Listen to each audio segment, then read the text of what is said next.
Product not yet rated.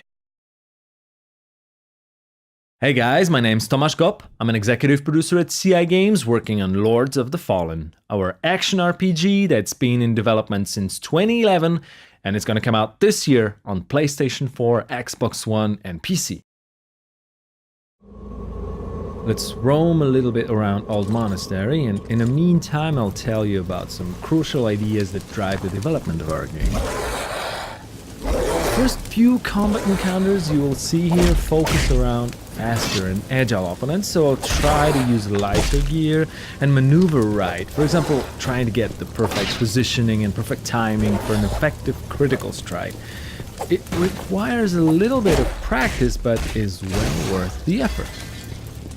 The world we set the game within is very old, and the legend has it that a couple thousand years ago, people have fought and successfully defeated their god together with his demonic army, and it's since then that they believe evil can be completely cast away from human nature. Each individual who commits a deadly sin is forever marked with a tattoo across the face, becoming an outcast for an entire lifetime.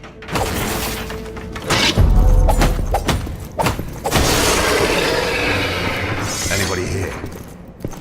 Harkin, our hero, has a very dark past behind him, and because of that, when the demons, or the Roger as we call them, started to reappear, he is assigned to face the threat.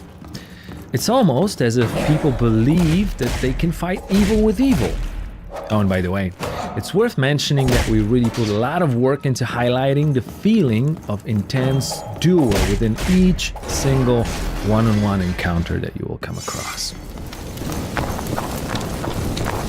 Here, this next enemy normally would not be much of a hassle because he's mainly attacking from a distance, but surprise, surprise, there's a second one. So we gotten ourselves into more or less a 1 versus 2 situation. If I want to be extra efficient in situations like this, I always try to pull off a special dual-wielding combo with the daggers. It requires the timing, but the DPS is definitely worth the try. The game will also unlock new worlds for you to explore once you advance on the story path, but the ones you just left are not locked away from you. It's not only possible, but also very encouraged to re-explore the places you've already visited, and the new areas will open up, presenting you with new loot and new opponents.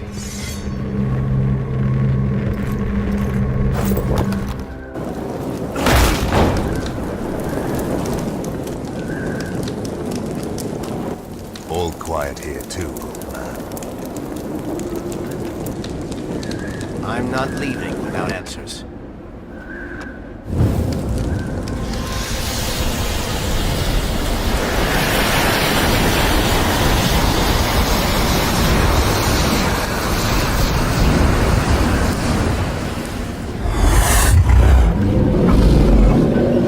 This one here is a different type of opponent. He's bigger, stronger, more aggressive, but also he's not defending himself, so we'll try a different type of timing with this guy, using a heavier gear.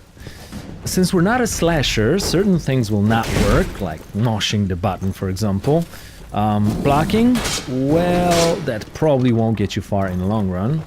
So let's set the pace right here. I'll get in, wait for a time to deal slower and stronger strike, then get out, rinse and repeat. It's quite useful with heavy weapons like this hammer, and you can even charge the attacks.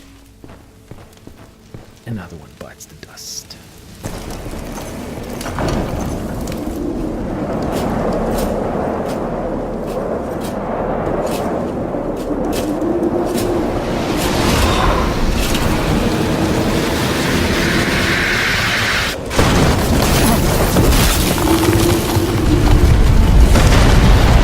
Okay, let's jump straight into a boss fight now. This is going to be the first boss of the game. We call him First Warden.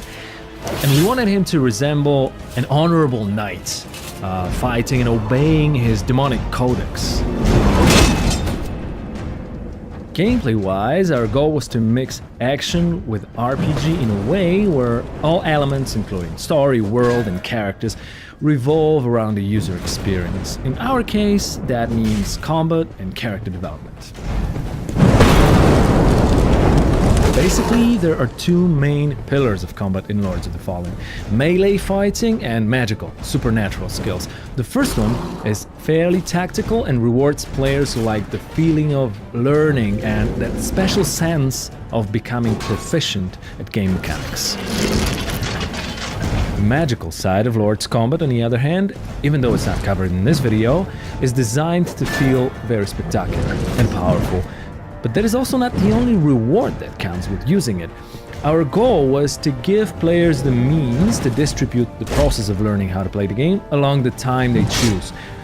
You'll always be able to use magic at times when the difficulty spikes, so it's up to you if you want to use advanced strats instead, especially if that might get you a better loot. There are 3 character classes that you can choose from at the start of the game: Warrior, Cleric and Rogue, and they will determine the set of spells that manifest your playing style. Apart from that, the statistics of a character, the gear that you want to use, can be freely mixed regardless of its suggested class association. For example, if you're more into heavy weapons but still want to keep that light rogue armor, there's no reason not to try this combination out. Or defensive play with a shield or an offensive dual weapon approach, they both can be mastered and become lethal with enough skill and persistence.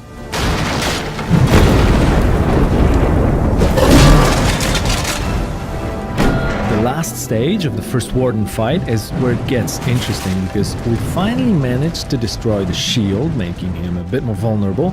At the same time, we pushed his aggression a little bit over the edge. If you remember not to get greedy and deal too much damage at too short amount of time, you can make it. Just please try to avoid his special attack, as it can stun lock you, and of course, we wouldn't want that, would we?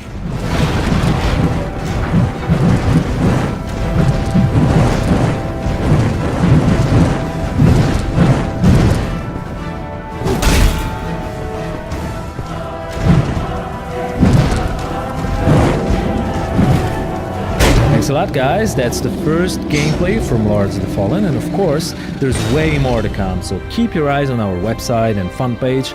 We want to make sure you know everything you wish about our game before it gets to your PlayStation 4, Xbox One, and PC.